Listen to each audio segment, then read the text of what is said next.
Hello and welcome to my first video of 2019. So I am going to be talking about writing and my own personal writing process. So I still get a lot of questions about how I write, my writing process. I wrote a document 2 years ago now, so I'm going to be reading off of that and also elaborating on what I wrote then and how I feel now. I am currently writing a book series. My first book, I'm in the last few stages of editing. My second book is 17,000 words in. My third book is planned. And I also have a poetry book on the go, which actually started as a joke. Well, I'll elaborate more on that. So, first things first, you're going to have to read. The best way to write is to read. You know what you're writing, your target audience. So read absolutely everything. When you're not writing, read. Writing is a learning process. No one is perfect the first time, and it takes practice. The best way to study writing is to read. Second of all, get comfortable. So I hate sitting at my desk in jeans. They start to itch. My button starts pushing on my bones. It's annoying, it's distracting. I just feel my jeans all the time. Worse still, you've been at work all day, you come home and you decide to write. Your mind is elsewhere, it's distracted, you're always thinking about work, oh I did this, I did that. So sometimes I come home and I work as a barman, I still do. So coming home and sitting down is a bad idea. No matter how much I wash my hands, the hint of lager or vodka is still there. It's hidden itself in my nostrils. Which is true, okay, as a bar person, you don't notice how much you smell of beer until you come home and try and sit down and write. And you're like, yes, that's lager. I don't drink myself, so I'm in completely the wrong line of work. So sometimes I come home in a bath, I shower, I relax. I also discovered, I actually use a different shower gel if I plan to write. I've learnt to associate it with the process of writing. It helps me to calm my mind. I've discovered toddler crowns. So I have a nice little, yeah, they're just these, they're bath crowns. Because what was happening was I was writing, oh no, I can't get shit. I was writing ideas on my phone and my phone would just get soaked. So if I write ideas on the tiles with the toddler crowns, I can just take a photo of them at the end of my bath, so I don't have to take my phone in, so it doesn't beep all the time. And then just take a photo of it and wash it off, and because ideas tend to come when you relax a bit more. I then get into a baggy t-shirt, pajama bottoms, large hoodie, and that's it, right? Plan, you need to know what you're writing, easier said than done. Just draw inspiration from everything and anything. So my book was a dream where my sister got taken. I couldn't get to her. There were so many obstacles. So that is actually the outline of my book. Of my main character's sister has been taken. I got myself a notebook. This one is one I rip pages out of when they go screwed up. So there's so many loose pages. Character names, what they were. My group is basically a group of children that have run away. Everyone's got powers like X-Men, so we've like mutated along that now. So it's about 400 years into the future. Chapter ideas, the years. It's about 400 years. Just writing. So I may not have used them chapters, but they will come in later. When I have a final idea, they go in this book. So the first book is Blood and Thunder, second is Cloak and Dagger, third book is Unnamed. I also have little bullet point things, because where each book is. So I have all my characters and their ages in the first book. Timeline, kind of a bit spoilers here, but I don't think you can read it that close. I bullet point what's happening exactly, so prologue, they read, talk about father, about book, school, family, powers, house. And it makes no sense to anyone else, but for me, I can look at it and go, actually, I'm a bit confused what I'm doing. Oh yes, I've got to write about how the group reunites. I drew a map as well, which you probably can't see because it's a fake pencil. Just so I know where everything is. Planning chapters. I wrote Alexander's locked up. Is he alone? Is someone with him? How is he reacting? Word count. So one of my chapters here was, that's fine, was 800 words. Although there's no chapter length that you have to have, I discovered if they were really short, because most of my chapters were around 2,000 words, then there's probably something I can elaborate on. So I got that to 1,500 words. Chapter 6, I've missed the description out, so this is just obviously the writing stage, but once you planned it, so I've planned my second book here. Cool. I did character profiles, so they're here. I planned everything from how they look, their mother's name, their father's name, although it doesn't come up. Intellectual, mentals, personality, aptitudes and attitudes, emotional characteristics, how do they react to certain situations, relationships with other characters. I wrote as much as I could about them. The more information you have, even if it seems irrelevant to the story, the more you know your characters. So if something does happen, you can draw on that. So your character is constant throughout. I will actually upload a link to the character profile that's blank. You may not use every single bullet point, so mine all have talents and powers. So I've got their powers and what they are. Obviously, you don't have to fill out everything. You can add some more if you want. Obviously, you can use that to draw on. Even the minor characters have... Here's one. They have a short one.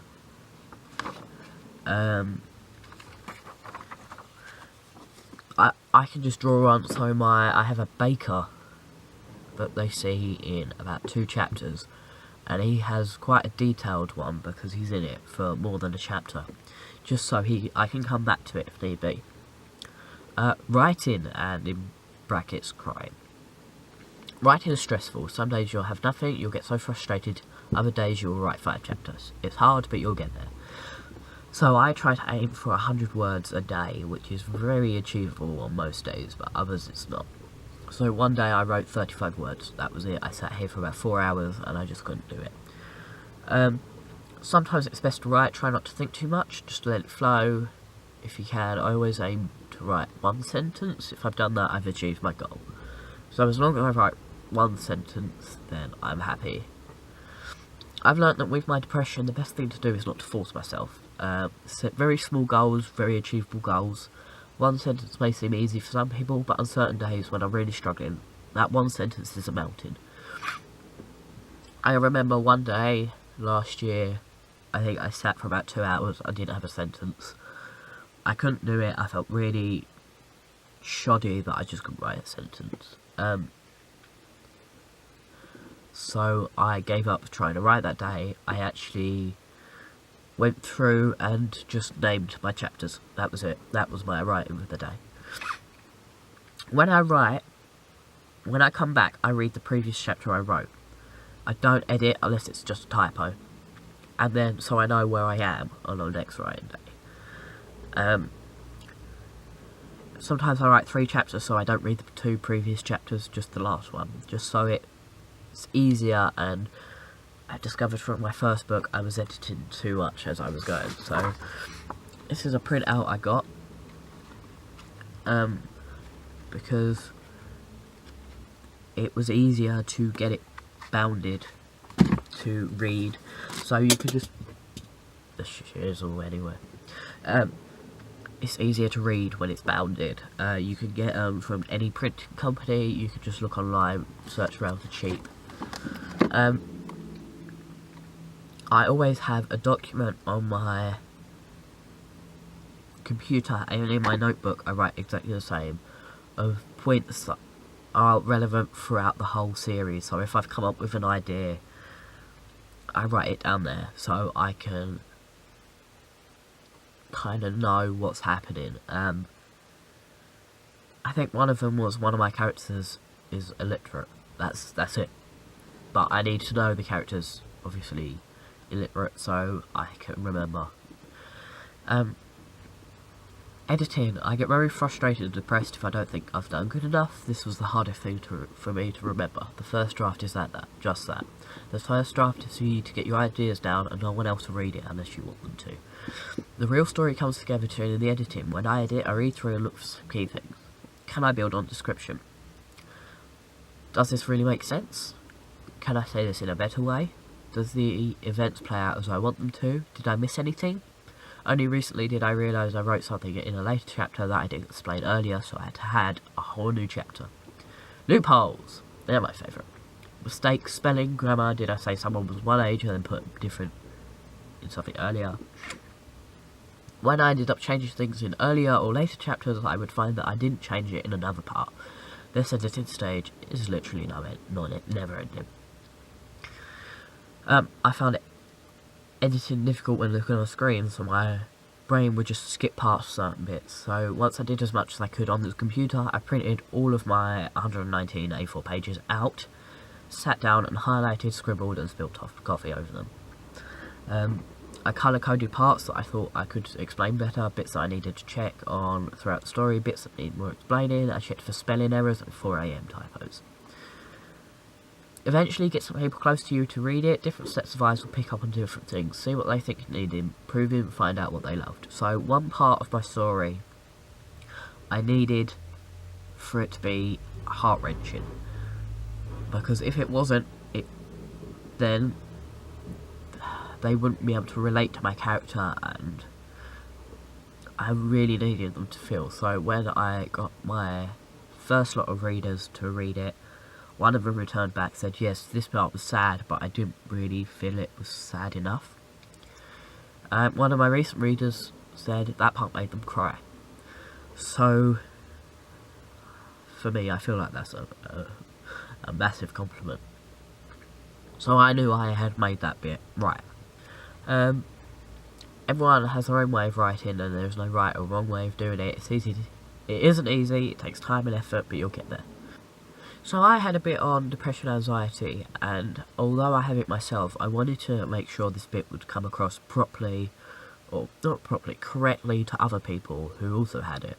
I didn't want to offend anyone, I didn't want to upset anyone, I didn't want to trigger anyone too much. But it needed to be emotional, in a sense, so I just copied and pasted the bits that mentioned anxiety, depression, and got other people to read it.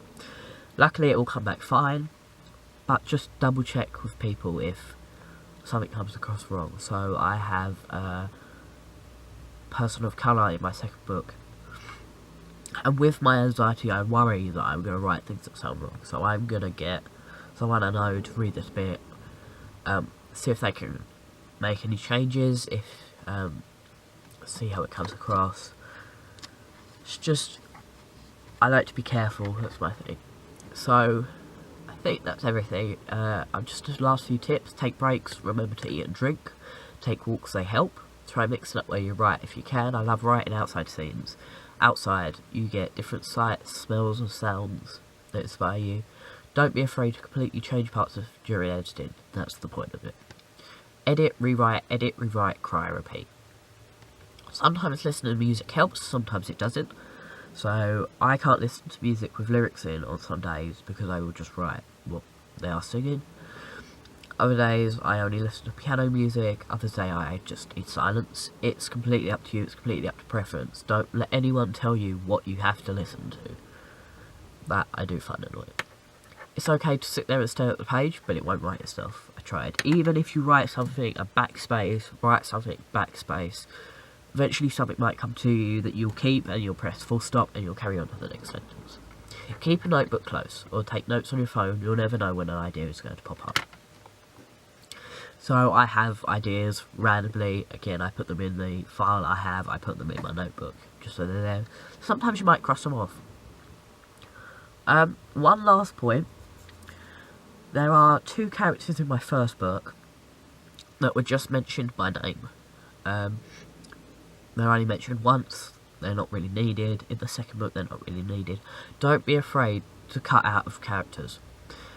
Even if this character says one thing, and you think they're not really relevant, you can cut them out and make that another character say that thing that you already have. Don't be afraid to narrow down the characters.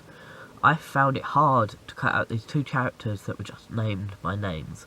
They had no importance, they weren't going to have any effect to the story, so I just cut them out. It just makes it easier for readers to not have so many names going through. I have reused names later on in my second book, so the name hasn't gone to waste, but don't be afraid to cut out unnecessary characters. And don't give up. The world needs to hear your story, and you'll get there. It's taken me about years to get to where I am on my first book, and I could have given up so many times, but I didn't. Writing should be fun, first of all. If it's getting that stressful, you need to change something about how you're writing. Even if your book never gets published, if your book just sits there and you wrote it, write it because you love writing. Don't write it because you're trying to force yourself to. Until my next video, I'll see you later.